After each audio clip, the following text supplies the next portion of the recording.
We live in a part of the solar system called the Goldilocks zone, where it's not too hot that all the water evaporates away, but it's also not too cold where it freezes instead. And unless you're an astronaut, the big spherical rock will be your home for life. But what if that home suddenly changed? What if in a split second the Earth doubled in size?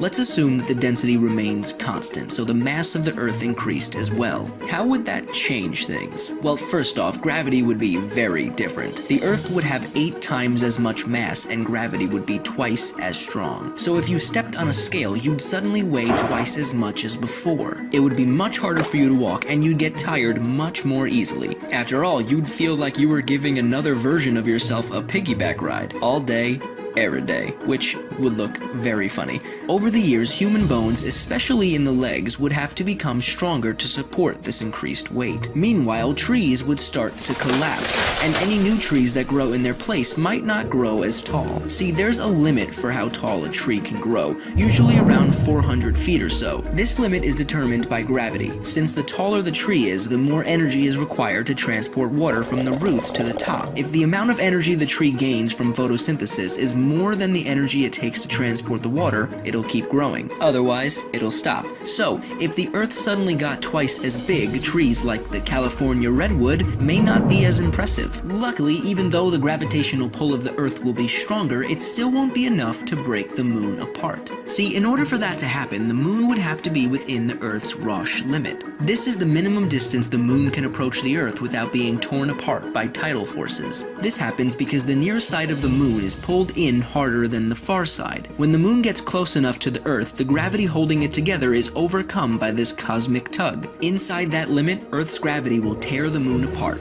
giving us a ring like those around Saturn. Oh, and the more Earth there is, the more it will heat up. See, if there are more unstable elements in the crust and interior, more heat will reach the surface and there may be much more volcanic activity. And I don't know about you, but I'd rather not live in a world where there's a constant threat of an exploding volcano. Oh wait, are we already living in that? I'm looking at you, Yellowstone. Anyway, if you could live anywhere in the universe, no limitations, where would it be and why? If I could, I'd totally live in Jupiter's Great Red Spot. It'd be pretty dangerous, but I'm an animation. I can totally handle it. Make sure